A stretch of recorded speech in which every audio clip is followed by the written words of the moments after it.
মহান স্বাধীনতা ও জাতীয় দিবস আজ স্মৃতিসৌধে রাষ্ট্রপতি প্রধান উপদেষ্টা শ্রদ্ধা বৈষম্যহীন বাংলাদেশ গড়ার আহ্বান। প্রতিটি ঘোষণা করি যে আমরা বাংলাদেশকে নতুন বাংলাদেশে আরো সবকি সমৃদ্ধশালী দেশ হিসেবে গড়ে তুলব। জনগণকে আস্থায় যদি আনতে হয় তাহলে যে সংস্কারগুলোর দাবি জনগণের থেকে উঠে সেগুলোর ক্ষেত্রে ঐক্যমতে না পৌঁছানোর কোনো সুযোগ নেই। জাতীয় স্মৃতিসৌধে সর্বস্তরের মানুষের ঢল, শ্রেষ্ঠ সন্তানদের শ্রদ্ধা ভরে স্মরণ, 24-এর অভ্যুত্থানে 71-এর চেতনা পুনরুজ্জীবিত। নির্বাচন নিয়ে প্রধান উপদেষ্টার ঘোষণা স্পষ্ট নয় বললেন মির্জা ফখরুল। দ্বিতীয় স্বাধীনতা বলতে কিছু নেই, দাবি মির্জা আব্বাসের। প্রিয়জনের সঙ্গে ঈদ করতে রেল, সড়ক ও নৌপথে ছুটছে রাজধানীবাসী। চাপ বাড়লেও নেই ভোগান্তি, স্বস্তি যাত্রায় খুশি ঘরমুখ মানুষ। ঈদ ঘনিয়ে আসায় সারা দেশে জমজমাট ঈদ কেনাকাটা, প্রিয়জনের জন্য কিনছেন পছন্দের পোশাক, এবারও বাড়তি দামের অভিযোগ। দাউ দাউ করে জ্বলছে দক্ষিণ কোরিয়ার দক্ষিণ পূর্বাঞ্চল, দাবানলে পুড়ে ছাই 17,000 হেক্টর এলাকা, প্রাণ গেছে 18 জনের। দেখছিলেন সংবাদ দুপুরের সঙ্গে আছি আমি রাবিয়া ইসলাম স্নেহা। মহান স্বাধীনতা দিবসে জাতির শ্রেষ্ঠ সন্তানদের প্রতি শ্রদ্ধা জানিয়েছেন রাষ্ট্রপতি মোহাম্মদ শাহাবুদ্দিন ও অন্তর্বর্তী সরকারের প্রধান উপদেষ্টা ডক্টর মোহাম্মদ ইউনূস। 24-এর গণঅভ্যুত্থান 71 স্বাধীনতা রক্ষার লড়াইয়ে অংশ দাবি করে ব্যক্তি ও দলীয় স্বার্থের ঊর্ধ্বে উঠে ঐকমত্য আসবে প্রত্যাশা উপদেষ্টা পরিষদের সদস্যদের। সুষ্ঠু নির্বাচনের আয়োজনের পাশাপাশি পতিত স্বৈরাচারের হত্যা, গুম, খুনের বিচারও নিশ্চিত করে যেতে চায় অন্তর্বর্তী সরকার। সাইফুর রিপনের প্রতিবেদন জানাচ্ছেন মোহাম্মদ সাকিব। মহান স্বাধীনতা দিবস উপলক্ষে সূর্যোদয়ের আগেই জাতির শ্রেষ্ঠ সন্তানদের বিনম্র শ্রদ্ধা জানাতে জাতীয় স্মৃতিসৌধে আসেন মুক্তিযোদ্ধা পরিবার, উপদেষ্টা পরিষদের সদস্য, রাজনীতিক, সাংবিধানিক প্রতিষ্ঠানের প্রধান, কূটনীতিক, প্রশাসন সহ বিভিন্ন বাহিনীর ঊর্ধ্বতন কর্মকর্তারা। ভোর 6টার কিছু সময় আগে স্বাধীন বাংলাদেশের জন্য জীবন দেয়া বীর সন্তানদের শ্রদ্ধা জানান রাষ্ট্রপতি মোহাম্মদ শাহাবুদ্দিন। এ সময় সশস্ত্র সালামের সাথে বিউগলের সুর বেজে ওঠে। এরপর জাতির শ্রেষ্ঠ সন্তানদের বিনম্র শ্রদ্ধা জানান অন্তর্বর্তী সরকারের প্রধান উপদেষ্টা ডক্টর মোহাম্মদ ইউনূস। এ সময় কিছুক্ষণ নীরবে দাঁড়িয়ে থাকেন তিনি। পরে শোক বয়ে স্বাক্ষর করেন প্রধান উপদেষ্টা। প্রধান উপদেষ্টার শ্রদ্ধা নিবেদন শেষে শহীদ বেদিতে শ্রদ্ধা জানান মুক্তিযোদ্ধা ও মুক্তিযোদ্ধা পরিবারের সদস্য, উপদেষ্টা পরিষদের সদস্য, প্রধান বিচারপতি, প্রধান নির্বাচন কমিশনার, আইনশৃঙ্খলা ও নিরাপত্তা বাহিনী, বাংলাদেশে অবস্থিত বিভিন্ন দেশ ও সংস্থার কূটনীতিকরা। শ্রদ্ধা নিবেদন শেষে সাংবাদিকদের সাথে কথা বলেন অন্তর্বর্তী সরকারের উপদেষ্টারা। আমরা বাংলাদেশকে নতুন বাংলাদেশে আরো সবকি সমৃদ্ধশালী দেশ হিসেবে গড়ে তুলব। নির্বাচনটা সুষ্ঠুভাবে করে দেওয়া, জনগণের প্রত্যাশা পূরণ করা। আরেকটা বড় বিষয় হচ্ছে সবসময় আমরা বলি যে এই যে জুলাই অগস্টে যে হত্যাকাণ্ডটা হলো, যে মানুষকে এই বিচারের কিছু কিছু রায় যদি মানুষের সামনে দিতে পারি, তাদের মধ্যে যেন ওই আস্থাটা আসে যে সত্যি এই বর্বরতার একটা বিচার। জনগণকে আস্থায় যদি আনতে হয় তাহলে যে সংস্কারগুলোর দাবি জনগণের থেকে উঠে সেগুলোর ক্ষেত্রে ঐক্যমতে না পৌঁছানোর কোনো সুযোগ নেই। আমরা একটা স্বাধীনতা অর্জন করেছি, একটি রক্তক্ষয়ী স্বাধীনতা, কিন্তু বিগত 16 বছরে ফ্যাসিবাদ এই স্বাধীনতার যে কনসেপ্ট সেটাকে নষ্ট করে দিয়ে গেছে। 71 অর্জিত স্বাধীনতাকে আমরা রক্ষা করার যেই কঠিন লড়াই, সেই লড়াইয়ের একটা অন্যতম ধাপ হচ্ছে 24। রাষ্ট্রপতি ও প্রধান উপদেষ্টার শ্রদ্ধা নিবেদনের পর জাতির শ্রেষ্ঠ সন্তানদের শ্রদ্ধা জানাতে সর্বসাধারণের জন্য উন্মুক্ত করে দেয়া হয় জাতীয় স্মৃতিসৌধ। সাম্য, ন্যায় বিচার, প্রতিটি নাগরিকের অধিকার বাস্তবায়নের যে স্বপ্ন স্বাধীনতার 54 বছরেও সম্ভব হয়নি, 24-এর গণ অভ্যুত্থান পরবর্তী সময়ে সব ষড়যন্ত্র ও সাম্রাজ্যবাদী অপচেষ্টা রুখে দিয়ে অসম্পূর্ণ স্বপ্ন পূরণে নতুন যাত্রা শুরু করেছে দেশ, এমনটি মনে করেন সাধারণ মানুষ। সাইফুল রিপন, দেশ টিভি, জাতীয় স্মৃতিসৌধ, সাভার। নির্বাচন না দিলে চলমান সংকট কাটবে না বলে মন্তব্য করেন বিএনপি মহাসচিব মির্জা ফখরুল ইসলাম আলমগীর। হতাশাও প্রকাশ করেন প্রধান উপদেষ্টার ভাষণ নিয়ে। বলেন নির্বাচনের কোনো সুস্পষ্ট রোডম্যাপ ঘোষণা করেনি তিনি। আর স্থায়ী কমিটির সদস্য মির্জা আব্বাস বলেন দ্বিতীয় স্বাধীনতা বলতে কিছু নেই।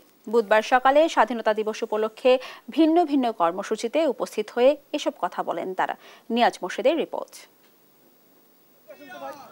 স্বাধীনতা দিবস উপলক্ষে সাভার জাতীয় স্মৃতিসৌধে শ্রদ্ধা নিবেদন করে বিএনপি। শ্রদ্ধা নিবেদন শেষে বিএনপির স্থায়ী কমিটির সদস্য মির্জা আব্বাস বলেন, দ্বিতীয় স্বাধীনতা বলতে কিছু নেই।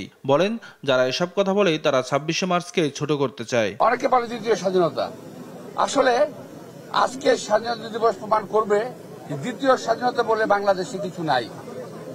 যারা বলে তারা আজকে স্বাধীনতা দিবসকে একটু খাটো করতে চায়, অর্থাৎ ৭১-এর স্বাধীনতা তাদের কোনো ভূমিকা ছিল না। এদিকে প্রয়াত রাষ্ট্রপতি জিয়াউর রহমানের সমাধিতে শ্রদ্ধা নিবেদন শেষে বিএনপি মহাসচিব মির্জা ফখরুল বলেন, নির্বাচন না দিলে চলমান সংকট কাটবে না। ডিসেম্বর থেকে জুন ৬ মাস, সুতরাং এতে কোনো রোড ম্যাপ দেওয়া হয়নি। আমরা বারবার বলে আসছি যে স্পষ্ট রোড ম্যাপ এবং দ্রুত নির্বাচন, তা নাহলে যে সংকটগুলো সৃষ্টি হচ্ছে এই সংকটগুলো কাটবে না। এছাড়া মঙ্গলবার রাতে প্রধান উপদেষ্টার ভাষণ নিয়ে হতাশা প্রকাশ করেন মির্জা ফখরুল। বলেন, নির্বাচনের কোনো সুস্পষ্ট রোডম্যাপ নেই এতে। আমিও তো হতাশ হয়েছি, গতকাল প্রধান উপদেষ্টা যে বক্তব্য রেখেছেন সেই বক্তব্যে তিনি সেই রোডম্যাপের কথা বলেন। আওয়ামী লীগ যেভাবে ইতিহাস বিকৃতি করেছে সেভাবে যেন আর ইতিহাস বিকৃতি না হয় সে আহ্বানও জানান বিএনপি মহাসচিব। নিয়াজ মোরশেদ, দেশ টিভি, ঢাকা। যারা ৭১ আর ২৪কে মুখোমুখি অবস্থানে দাঁড় করাতে চায় তাদের উদ্দেশ্য সৎ নয় বলে মন্তব্য করেছেন জাতীয় নাগরিক পার্টির আহ্বায়ক নাহিদ ইসলাম। মহান স্বাধীনতা দিবসে স্মৃতিসৌধে জাতির বীর সন্তানদের প্রতি শ্রদ্ধা নিবেদনের পর এ কথা বলেন তিনি। ৭১ আর ২৪ আলাদা কিছু নয় বলে উল্লেখ করে নাহিদ ইসলাম আরও বলেন, ২৪-এর গণ অভ্যুত্থানের মাধ্যমে ৭১-এর চেতনা পুনর্জীবিত হয়েছে। ৭১-এ যা চেয়েছিলাম ২৪-এ তা অর্জন হয়েছে।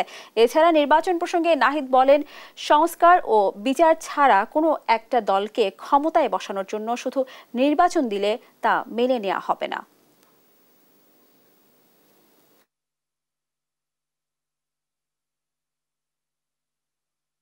একাত্তরে যে সাম্যের কথা বলা হয়েছিল, ২৪-এ কিন্তু সেই বৈষম্যহীন সমাজের কথাই আমরা বলছি।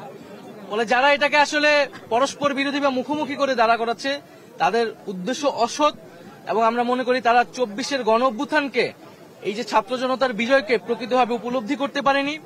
এবং ২৪ আলাদা কিছু নয়, বরং ২৪-এর গণ অভ্যুত্থানের মধ্য দিয়ে ৭১-এর যে স্পিরিট সেটি পুনর্জীবিত হয়েছে। কেবল কোনো একটি দলকে ক্ষমতায় বসানোর জন্যই যদি নির্বাচন চাপিয়ে দেওয়া হয় সংস্কার এবং বিচার ছাড়া, তাহলে তা অবশ্যই মেনে নেওয়া হবে না। নানা কর্মসূচির মধ্য দিয়ে যথাযথ মর্যাদায় দেশ জুড়ে মহান স্বাধীনতা ও জাতীয় দিবস উদযাপিত হচ্ছে। অনুষ্ঠানে অংশ নেয় বিভিন্ন রাজনৈতিক দল সহ সব শ্রেণী পেশার মানুষ। সহকর্মীদের পাঠানো তথ্য ও ছবিতে টুম্পা আফরোজের রিপোর্ট।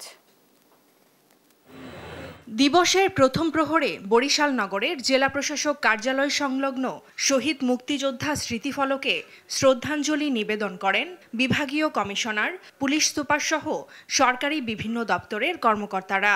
সকাল ৯টায় আনুষ্ঠানিকভাবে নগরের বেলস পার্কে জাতীয় পতাকা উত্তোলন ও জাতীয় সঙ্গীত পরিবেশন করা হয়। ভোরে চট্টগ্রামের ফৌজদারহাট এলাকার ডিসি পার্কের পাশে নির্মিত মুক্তিযুদ্ধ স্মৃতিসৌধে পুষ্পস্তবক অর্পণ করা হয়। নানা কর্মসূচির মধ্য দিয়ে রাঙামাটিতে মহান স্বাধীনতা ও জাতীয় দিবস উদযাপন করা হচ্ছে। এখানে পাহাড়ি সংগঠনের জনসংহতি সমিতির কোনো নেতা উপস্থিত ছিলেন না। দিবসটি উপলক্ষে ৩১ বার তোপধ্বনির মধ্য দিয়ে সকাল ৬টা ২ মিনিটে কুষ্টিয়ার কালেক্টরেট চত্বরের কেন্দ্রীয় স্মৃতিস্তম্ভে পুষ্পস্তবক অর্পণ করেন জেলা প্রশাসক ও পুলিশ সুপার। আমরা অনেক রক্ত ঝরিয়েছি, কিন্তু আগামী দিনে এই সুন্দর বাংলাদেশের জন্য নতুন করে যেন কোনো রক্তপাত না হয়। যাদের রক্তের বিনিময়ে, যাদের আত্মত্যাগের বিনিময়ে আমরা যে স্বাধীন দেশটা পেয়েছি, আমরা সুন্দরভাবে স্বাধীনভাবে চলতে পারছি। বুধবার সূর্যোদয়ের সাথে সাথে ময়মনসিংহ নগরীর পাটগুদাম মুক্তিযুদ্ধ স্মৃতিসৌধে মহান স্বাধীনতা ও জাতীয় দিবসের আনুষ্ঠানিকতা শুরু হয়। এদিকে যথাযোগ্য মর্যাদায় বুধবার সকাল ৯টায় রাজশাহীতে মুক্তিযুদ্ধ স্মৃতি স্টেডিয়ামে মহান স্বাধীনতা ও জাতীয় দিবস ২০২৫ উপলক্ষে কুচকাওয়াজ অনুষ্ঠিত হয়। এ সময় নানা পেশার মানুষ উপস্থিত ছিলেন। ১৯৭১ সালের পর ২৪-এর গণ অভ্যুত্থানের মধ্য দিয়ে যে নতুন বাংলাদেশ অর্জিত হয়েছে, সেই দেশ হবে বৈষম্যহীন, গণতান্ত্রিক, এমন প্রত্যাশা আগতদের। টুম্পা আফরোজ, নিউজ ডেস্ক, দেশ টিভি। মহান স্বাধীনতা ও জাতীয় দিবস উপলক্ষে যুক্তরাষ্ট্রের পক্ষ থেকে বাংলাদেশের জনগণকে অভিনন্দন জানিয়েছেন মার্কিন পররাষ্ট্রমন্ত্রী মার্কো রুবিও। মঙ্গলবার মার্কিন পররাষ্ট্র দপ্তরের ওয়েবসাইটে প্রকাশিত এক প্রেস বিবৃতিতে মার্কো বাংলাদেশের উদ্দেশ্যে এই অভিনন্দন বার্তা দেন। তিনি বলেন, ২৬শে মার্চ স্বাধীনতা দিবস উদযাপনের জন্য বাংলাদেশের জনগণকে অভিনন্দন জানাচ্ছে যুক্তরাষ্ট্র। এই উদযাপন বাংলাদেশের ইতিহাসের এক গুরুত্বপূর্ণ মুহূর্তে এসেছে, যখন অন্তর্বর্তীকালীন সরকার জাতিকে নির্বাচনের জন্য প্রস্তুত করছে, যা বাংলাদেশের জনগণকে তাদের জাতিগতভাবে এগিয়ে যাওয়ার পথ বেছে নেওয়ার সুযোগ করে দেবে। তিনি আরও বলেন, একটি উজ্জ্বল ও গণতান্ত্রিক ভবিষ্যতের দিকে যাত্রায় যুক্তরাষ্ট্র বাংলাদেশকে সমর্থন করে।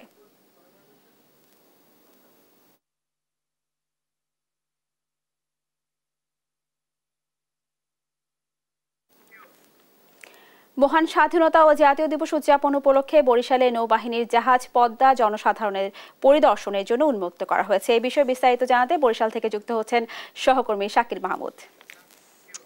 শাকিল, আপনি নিশ্চয়ই আমাকে শুনতে পাচ্ছেন। শাকিল, দর্শনার্থীদের উপস্থিতি কেমন দেখছেন কিংবা তাদের প্রতিক্রিয়া কি আমাদেরকে জানাবেন।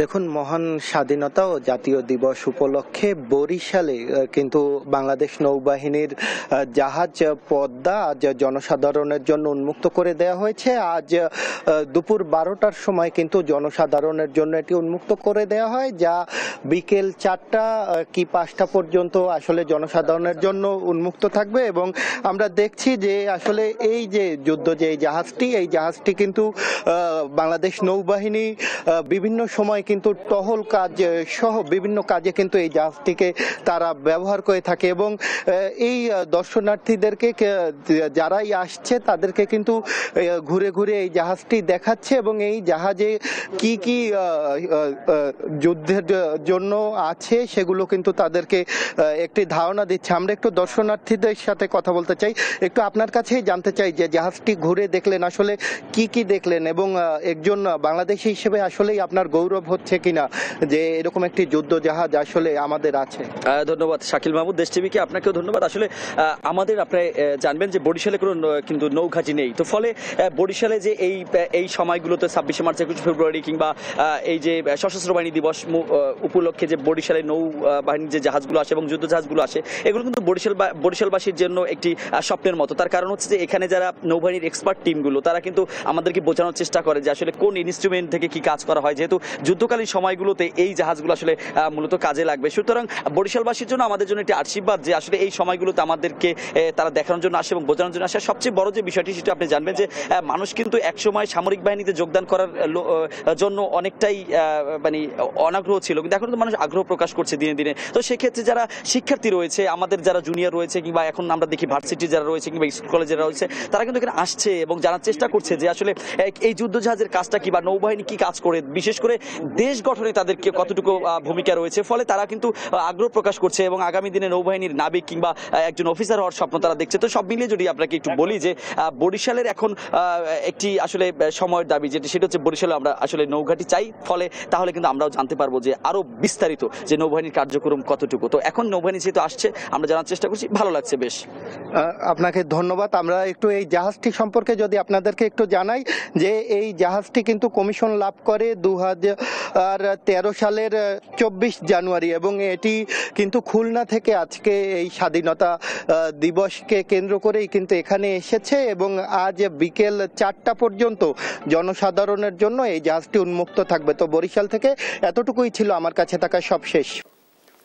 ঈদ ঘনিয়ে আসায় ঘরে ফেরা মানুষের চাপ বেড়েছে সড়ক ও রেলপথে। এই নিয়ে আলো জানাতে এই মুহূর্তে সায়েদাবাদ বাস টার্মিনাল থেকে যুক্ত হচ্ছেন সহকর্মী AH হিমেল। হিমেল, আপনি নিশ্চয়ই আমাকে শুনতে পাচ্ছেন। হিমেল, যেমনটি বলছিলাম শুরু হয়েছে ঈদযাত্রা। এই ঈদযাত্রা ঘিরে সড়ক পথে বাড়ি ফেরা মানুষের চাপ কেমন দেখছেন, সেই সাথে জানাবেন যাত্রীদের কোনো ভোগান্তি রয়েছে কিনা কিংবা ভাড়া নিয়ে যাত্রীদের কোনো অভিযোগ আছে কিনা।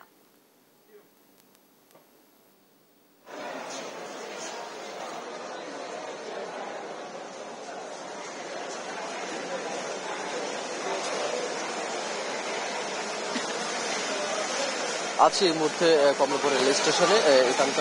এখানকার যে যাত্রীরা আছেন তারা কিন্তু সকাল থেকে ভিড় জমাচ্ছেন। আমরা যেটা লক্ষ্য করছিলাম, সকালবেলা ট্রেনের সংখ্যা বেশি থাকায় কিন্তু যাত্রীদের বেশ ভিড় লক্ষ্য করা গিয়েছে। দুপুরবেলা অর্থাৎ বেলা 11টার পর থেকে 12টা পর্যন্ত এই সময় ট্রেনের সংখ্যা কম থাকে, কিন্তু যাত্রীদের কিছু কম সংখ্যা লক্ষ্য করা গিয়েছে। এবং 12টার পর কিন্তু ট্রেনের সংখ্যা যথারীতি বৃদ্ধি পাওয়ার কারণে কিন্তু ট্রেনের শিডিউল বেশি থাকার কারণে কিন্তু যাত্রীদের বেশ সমাগম দেখা গিয়েছে। আমরা এখানকার যাত্রীদের সাথে কথা বলার চেষ্টা করেছি, তাদের সাথে জানার চেষ্টা করেছি তারা যে আসছেন কোনো ধরনের বাধার সম্মুখীন হয়েছে কিনা, নিরাপত্তাজনিত কোনো বিষয়ে তারা কোনো ধরনের অব্যবস্থাপনার শিকার হয়েছেন কিনা। তারা যেটি বললেন যে না, সেরকম একটু হয়নি। তারা স্বতঃস্ফূর্তভাবে কিন্তু স্টেশনে আসতে পেরেছেন এবং এখানকার যে ট্রেন আছে সেই ট্রেনে কিন্তু তারা খুব তাদের যে গন্তব্যস্থল সেখানে যাওয়ার জন্য কিন্তু খুব ভালোভাবে কিন্তু ট্রেনে উঠতে পেরেছেন। এখানকার যে পরিস্থিতি এটা কিন্তু সকাল থেকেই যথেষ্ট ভিড় ছিল। এখনো কিন্তু আপনারা দেখতে পাচ্ছেন যে যথেষ্ট ভিড় কিন্তু আপনারা দেখতে পাচ্ছেন, ছোট ছোট বাচ্চারাও কিন্তু এসেছে। আমি যদি একটু কথা বলার চেষ্টা করি, কোথায় যাচ্ছে? আমি আমার প্রথমে নানু বাড়ি যাচ্ছি, নানু বাড়িতে এক রাত থাকবো, তারপর আবার দাদু বাড়ি সকালে চলে যাব। আমার অনেক আনন্দ লাগছে। আমরা একটি শিশুর সাথে কথা বলার চেষ্টা করলাম, সে যেটা বলছে সে দাদু বাড়িতে যাচ্ছে এবং তার খুব ভালো লাগছে।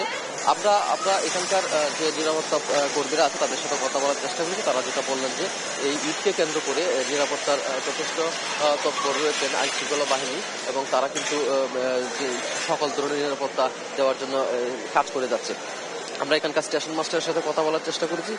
তারা যেটা বলছিলেন যে এখানকার যে ট্রেন সেই ট্রেনের কিন্তু সব ধরনের ব্যবস্থা তারা নিয়েছে যেন যাত্রীদের কোনো ধরনের ভোগান্তিতে পড়তে না হয়। এবং আরেকটি তথ্য আমি জানিয়ে রাখি, সকাল 9টায় কিন্তু রেল মন্ত্রণালয়ের যে রেল উপদেষ্টা আছে তিনি কিন্তু এসেছিলেন এবং তিনি যেটা বললেন যে চাহিদা বেশি থাকায় যাত্রীদের কিন্তু ভোগান্তি একটু বেশি হচ্ছে এবং যেন টিকিটের যে সংখ্যা সেটা যেন পরবর্তীতে আরো বৃদ্ধি করা যায় সেই বিষয়ে কিন্তু রেল কর্তৃপক্ষ কাজ করবে বলে জানিয়েছেন। এবং আজ কিন্তু ঢাকা নরসিংদী কমিউনিটি ট্রেন নামে কিন্তু একটি ট্রেন চালু করা হয়েছে এবং সার্বিকভাবে বলা যায় এখানকার পরিস্থিতি এখন যে যাত্রীরা আছেন তারা অপেক্ষমান আছেন এবং তাদের গন্তব্যে যাওয়ার জন্য। কমলাপুর থেকে এই ছিল সর্বশেষ স্নেহা। হিমেল, আপনাকে ধন্যবাদ। দর্শক, শুনছিলাম কমলাপুর রেল স্টেশন থেকে এই যাত্রা সর্বশেষ খবরাখবর। আত্মীয় স্বজনদের সঙ্গে পবিত্র ঈদ উল ফিতরের আনন্দ উদযাপন করতে গ্রামের বাড়ি ছুটছে মানুষ, ফলে মহাসড়কে বেড়েছে যানবাহনের চাপ। এ নিয়ে আরো জানাতে নারায়ণগঞ্জ ও টাঙ্গাইল থেকে যুক্ত হচ্ছেন সহকর্মী বিল্লাল হোসাইন ও অভিজিৎ ঘোষ। প্রথমে যাচ্ছি নারায়ণগঞ্জে। বিল্লাল, আপনি নিশ্চয়ই আমাকে শুনতে পাচ্ছেন। বিল্লাল, যেমনটি বলছিলাম, ঈদ যাত্রায় বেড়েছে মানুষের চাপ, সেই ক্ষেত্রে মহাসড়কে ব্যস্ততা কেমন দেখছেন, কিংবা যানবাহন কোনো বিলম্ব করছে কিনা আর যাত্রীদের কোনো ভোগান্তি হচ্ছে কিনা আমাদেরকে জানাবেন। স্নেহা, গত কয়েকদিনের তুলনায় আজকে সকাল থেকেই ঢাকা চট্টগ্রাম মহাসড়কে যে বাস কাউন্টারগুলো রয়েছে সেখানে কিন্তু মানুষের চাপ অনেকটাই বেড়েছে, একই সঙ্গে যানবাহনের চাপও কিন্তু অনেকটাই বেড়েছে। এবং ঢাকা সিলেট মহাসড়কেও একই চিত্র আমরা সকাল থেকেই দেখেছি। এই দুই মহাসড়ক হয়ে আসলে প্রতি বছরই এই রাজধানী ছেড়ে প্রায় কোটি মানুষ তাদের বাড়ির উদ্দেশ্যে রওনা হয় এবং সেটি এখনই আসলে শুরু হয়ে গেছে। তবে ধারণা করা হচ্ছে, যেটি পুলিশ ধারণা করছেন, যে সরকারি বেসরকারি যে প্রতিষ্ঠানগুলো রয়েছে এবং শিল্প পোশাক কারখানা ছুটি হলে মূলত এই দুই মহাসড়কে যে মানুষের ঢল সেটি কিন্তু নামবে। এবং এখন কিন্তু আসলে পুলিশের পক্ষ থেকে তাদের যে তৎপরতা সেটি কিন্তু মহাসড়কে রয়েছে, কোথাও যাতে কোনো ধরনের যানজট না ঘটে, নির্বিঘ্নে যানবাহনগুলো যাতে দ্রুত এই নারায়ণগঞ্জের অংশ পার হয়ে যেতে পারে সেই জন্য হাইওয়ে পুলিশ আসলে তারা কাজ করছেন। স্নেহা, জানিয়ে রাখতে চাই, ঢাকা চট্টগ্রাম মহাসড়কে নারায়ণগঞ্জের অংশ 30 কিলোমিটারের মধ্যে ইউটার্ন ইউলেপ থাকার কারণে এখানে মূলত যানজটের আশঙ্কা অনেকটা কম। তবে মেঘনা টোল প্লাজাতে সেখানে যদি যানবাহনের বাড়তি চাপ সেটি যদি সৃষ্টি এবং যানবাহনগুলো যদি দ্রুত পারাপার করা না যায় সেই ক্ষেত্রে কিছুটা শঙ্কা রয়েছে এই মহাসড়ক নিয়ে। তবে ঢাকা সিলেট মহাসড়কে সেখানে কিন্তু 2 লেনের সড়ক এবং এই সড়ক দিয়ে যখনই আসলে যানবাহনের চাপ বাড়বে তখনই কিন্তু এই মহাসড়কে কিছুটা ছোট বড় যানজটের আশঙ্কা রয়েছে। তবে যেটি মূল বিষয় যে আসলে এই মানুষ এই দুই মহাসড়কে তারা বাড়ির পথে রওনা হচ্ছেন এবং পরিবার পরিজনের সঙ্গে ঈদ করতে অনেকেই আগেভাগে টিকিট কাটছেন। আমরা যাত্রীদের সঙ্গে কথা বলেছি, তারা যদি জানিয়েছেন যে এখনই সময় মতো তারা যে বাস, দূরপাল্লার বাস, সেই বাস তারা পাচ্ছেন না, 1 থেকে 1.5 ঘন্টা তাদের অপেক্ষা করতে হচ্ছে। এছাড়া আসলে যাত্রীদের তেমন কোনো অভিযোগ আজকে সকাল থেকে এখন পর্যন্ত আমরা পাইনি। তো আমার কাছে দুটি মহাসড়ক নিয়ে নারায়ণগঞ্জ থেকে এই ছিল সবশেষ। আমরা এই মুহূর্তে যাব ঢাকা টাঙ্গাইল সড়কের মহাসড়কের খবর জানতে। সেখানে আছেন আমাদের সহকর্মী অভিজিৎ। অভিজিৎ, জানাবেন ঢাকা টাঙ্গাইল মহাসড়কের সবশেষ পরিস্থিতি। জি বেলাল, আপনি যেমনটি বলছিলেন নারায়ণগঞ্জের মহাসড়কের চিত্র, আমি জানাবো ঢাকা টাঙ্গাইল যমুনা সেতু মহাসড়কের চিত্র। এবং এই ঢাকা টাঙ্গাইল সেতু যমুনা সেতু মহাসড়কের আমি রয়েছি এলেঙ্গা বাস স্ট্যান্ড এলাকায়। আমি সকাল থেকে যেটি দেখতে পেরেছি যে এই বাস স্ট্যান্ডের এলাকাতে যাত্রীদের যেমন চাপ রয়েছে, পাশাপাশি পরিবহনের সংখ্যাও বেড়েছে এই মহাসড়কটিতে। এবং আপনি জানেন যে গত 24 ঘন্টায় যমুনা সেতু দিয়ে প্রায় 29,000 যানবাহন পারাপার হয়েছে এবং এর থেকে টোল আদায় হয়েছে 2.5 কোটি টাকার উপরে। এবং সেতু কর্তৃপক্ষ বলছে যে কোনো দুর্ঘটনা এড়াতে, পাশাপাশি যানজট এড়াতে তারা বিভিন্ন উদ্যোগ নিয়েছে। পাশাপাশি ফায়ার সার্ভিস সহ রেকার এটি প্রস্তুত করে রাখা হয়েছে। পাশাপাশি জেলা প্রশাসনও বিভিন্ন উদ্যোগ নিয়েছে এবং গতকালকে এই জেলা পুলিশ সুপার মিজানুর রহমান তিনি সড়ক পরিদর্শন করেছেন বিকেলবেলা। এবং এই বিকেল থেকেই এই মহাসড়কটিতে 750 জন পুলিশ মোতায়েন করা হয়েছে এবং তারা কাজ করছেন। তবে এই সকালে আমরা এই বাস স্ট্যান্ডের এলাকায় এসে এই কয়েকজন ভলেন্টিয়ার দেখতে পেয়েছি, তারা কাজ করছেন। তবে পুলিশের হাইওয়ে পুলিশের 2-1 জন পুলিশ সদস্য কাজ করলেও ঊর্ধ্বতন কোনো কর্মকর্তা এখানে ছিলেন না। আমরা কথা বলার চেষ্টা করেছি এই টাঙ্গাইল ট্রাফিক পুলিশের যিনি টিআই রয়েছেন দিলওয়ার হোসেনের সাথে, কিন্তু উনি ফোন না ধরাতে ওনার বক্তব্য নেওয়া সম্ভব হয়নি। পাশাপাশি ট্রাফিকের কোনো পুলিশ সদস্যকে আমরা তখন দেখতে পাইনি। এবং এর কিছুক্ষণ পরেই দেখতে পেয়েছি যে এই হাইওয়ে পুলিশ এবং ট্রাফিক পুলিশ সহ জেলা পুলিশের সদস্যরা এই মহাসড়কটি এসেছেন এবং এই মহাসড়কটিতে যে পরিবহনের যে চাপ ছিল সেটি এবং যে পার্কিং ছিল সেটি দূর করার জন্য তারা কাজ করছেন। এবং পাশাপাশি এই ঢাকা টাঙ্গাইল যমুনা সেতু মহাসড়কটিতে উত্তরবঙ্গের 22টি জেলার মানুষ এই মহাসড়ক ব্যবহার করে থাকেন। এবং আপনি জানেন যে দিন যত গড়াবে ঈদের ঘরমুখ মানুষের তত চাপ বাড়বে এবং এই মহাসড়কটিতে দিন যত বাড়বে এবং এই মহাসড়কটিতে যমুনা সেতু যে 2 লেন সেতু রয়েছে এবং এই 4 লেনের যে মহাসড়ক, সেই 4 লেনের মহাসড়কের পরিবহন যখন ঢাকা টাঙ্গাইল যমুনা সেতু মহাসড়কের এলেঙ্গা থেকে সেতু পর্যন্ত এই 13 কিলোমিটার সড়ক, সেই 13 কিলোমিটার সড়ক দিয়ে যেতে কিছুটা ভোগান্তির শিকার হতে পারে। এবং পাশাপাশি এই মহাসড়কে যখন 2 লেনের সেতুতে উঠবে তখন একটু যানজটের শঙ্কা করছেন সংশ্লিষ্টরা। এই ঢাকা টাঙ্গাইল যমুনা সেতু মহাসড়ক থেকে এই ছিল আমার কাছে সর্বশেষ। বিল্লাল এবং অভিজিৎ, আপনাদের দুজনকে ধন্যবাদ জানাচ্ছি। দর্শক, শুনছিলাম টাঙ্গাইল এবং নারায়ণগঞ্জ থেকে ঈদ যাত্রার খবরাখবর। জমে উঠেছে শেষ সময়ের ঈদ বাজার। নামি দামি ফ্যাশন হাউসগুলোতে নানা পণ্যের পসরা সাজিয়ে বসেছেন দোকানিরা। ময়মনসিংহ নগরের স্টেশন রোড, গাঙ্গিনার পার, নতুন বাজার সহ ছোট বড় সব শপিং মল ও বিপণী বিতানগুলোতে ক্রেতাদের এখন উপচে পড়া ভিড়। ক্রেতাদের পছন্দের তালিকায় ঢাকাই জামদানি, টাঙ্গাইলের তাঁতের পাশাপাশি পাকিস্তানি জর্জেট, আফগান, সাদাবাহার ও নানা ডিজাইনের পোশাক। এদিকে বরগুনায় অভিজাত মার্কেট থেকে শুরু করে সর্বত্রই সকাল থেকে গভীর রাত পর্যন্ত দোকানে দোকানে রয়েছে ক্রেতাদের ভিড়। ঈদ যতই ঘনিয়ে আসছে ততই ব্যস্ত সময় পার করছেন দোকানিরা। স্বাদ আর সাধ্যের সমন্বয়ে পছন্দের পোশাক কিনতে বিপণী বিতানগুলোতে ভিড় করছেন ক্রেতারা। দাম দিয়ে ক্রেতা বিক্রেতাদের রয়েছে মিশ্র প্রতিক্রিয়া।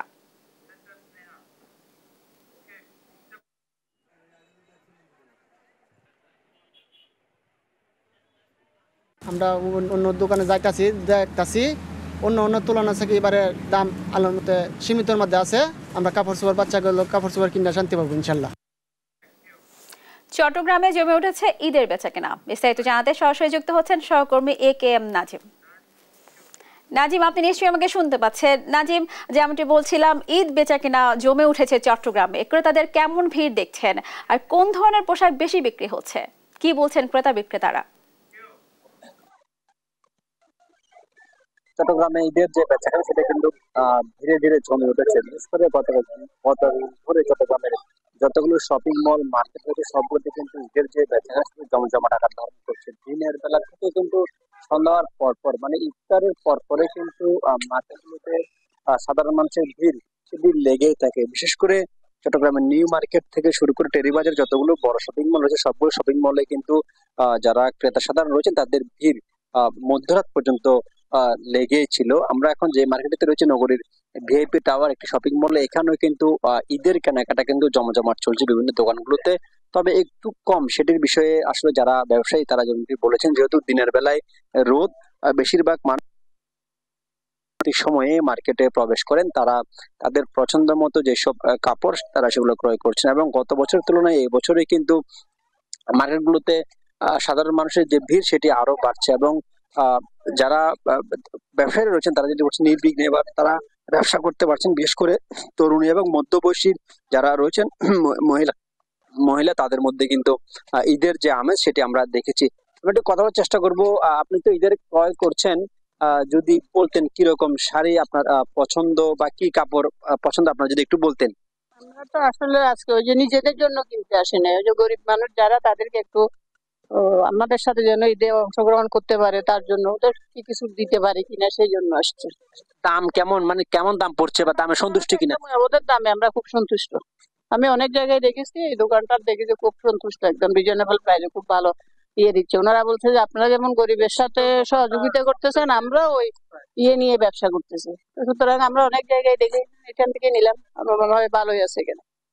যেমনটি বলছেন নিজের পাশাপাশি কিছু সাধারণ গরিব মানুষ যারা খেটে খাওয়া মানুষ তাদের জন্য কিন্তু তারাও উনি কাপড় নিচ্ছেন। বিশেষ করে অনেকগুলো শাড়ি তিনি ইতিমধ্যে ক্রয় করছেন, যারা ঈদে করতে পারে না বা ঈদে একটি নতুন জামা কাপড়ের আশায় যারা থাকেন তো সেসব ছিন্নমূল মানুষের জন্য কিন্তু তিনি অনেকগুলো কাপড় নিয়েছেন। তো আরেকটি বিষয় আমরা যেটি দেখেছি চট্টগ্রামের মার্কেটগুলোতে কিন্তু দর্শনার্থীর যে ভিড় সেটি সন্ধ্যার পরে কিন্তু চোখে পড়ার মতো থাকে। বিশেষ করে যারা মধ্যবয়সী তরুণরা রয়েছেন তাদের মধ্যে পাঞ্জাবি, যা ছেলেদের পাঞ্জাবি পছন্দ এবং যারা মেয়েরা রয়েছেন তারা বিশেষ করে 15 থেকে 22 বা 25 বছর তাদের মধ্যে তাদের কিন্তু পাকিস্তানি 3 পিস কিন্তু পছন্দ বলে আমরা এখানে দেখেছি। কারণ বেশিরভাগ যেটি আমরা মার্কেটে রয়েছে এখানে কিন্তু তারা ব্যবসা করছেন। যদি একটু ভাই বলতেন আপনাদের ব্যবসা কেমন হচ্ছে, বেচা কেনা কেমন চলছে বা কতটুকু লাভ করতে পারতেন যদি বলতেন। আমাদের তো এমনিও সীমিত লাভ, যতটুকু সম্ভব কমায় রাখার চেষ্টা করি। মার্কেট অনুযায়ী আশেপাশে মার্কেটের তুলনায় আমাদের মার্কেটে রিজনেবল প্রাইসে পাওয়া যায়। অধিকাংশ প্রোডাক্টই আমাদের ইন্ডিয়ান মাস্টার কপি বলেন অরিজিনাল প্রায় অনেক পাওয়া যায়। আপনার এখানে বেচা কেনা কেমন চলছে, মানে কতটুকু ডে প্রয়োজন বেচা কেনা হচ্ছে? আলহামদুলিল্লাহ মার্কেটে কাস্টমার অনুযায়ী সেল ভালো। গত 2-3টা বছর তো গত 2-3 বছর তেমন একটা ব্যবসায়ীরা ব্যবসা করতে পারে না, করোনার পরে যে একটা অসহনীয় অবস্থায় গেছে এটা খুবই দুর্লভ। এখন আলহামদুলিল্লাহ খুব ভালো একটা ব্যবসায়ীরা রিটার্ন করতে পারতেছে। ব্যবসায়ী যেমনটা বলছেন এখন তারা খুব ভালো স্বাচ্ছন্দ্যভাবে কিন্তু ব্যবসা বাণিজ্য করতে পারছেন, কারণ যেহেতু 5 তারিখ পরবর্তী সময় বা রাজনৈতিক পরিবর্তন সময় সাধারণ ব্যবসায়ীদের মাঝে এক ধরনের দুশ্চিন্তা কাজ করছিল, কারণ কখন এই পরিবেশ পরিস্থিতি ঠিক হবে, কারণ কখন তারা ব্যবসা করতে পারবেন। তো এবার রমজানে কিন্তু সাধারণ ব্যবসায়ী থেকে শুরু করে যারা ভালো ব্যবসা করতে পারছেন। নগরের পাশাপাশি আশপাশে যতগুলো জেলা উপজেলা রয়েছে, বিশেষ করে চট্টগ্রাম জেলার 16টি উপজেলায় কিন্তু যারা ব্যবসায়ীদের একটি ভালো লাভের আশা করছেন এবং ভালো বলছেন। তো পাশাপাশি আইন শৃঙ্খলা কিন্তু রমজানকে কেন্দ্র করে ভালো নজরদারি হয়েছে বলে আমরা জানতে পেরেছি। ঈদ বাজার নিয়ে চট্টগ্রাম থেকে এই ছিল আমার কাছে সর্বশেষ। নাজিম, আপনাকে ধন্যবাদ। দর্শক, শুনছিলাম চট্টগ্রাম থেকে শেষ সময়ে ঈদের বেচাকেনার খবর।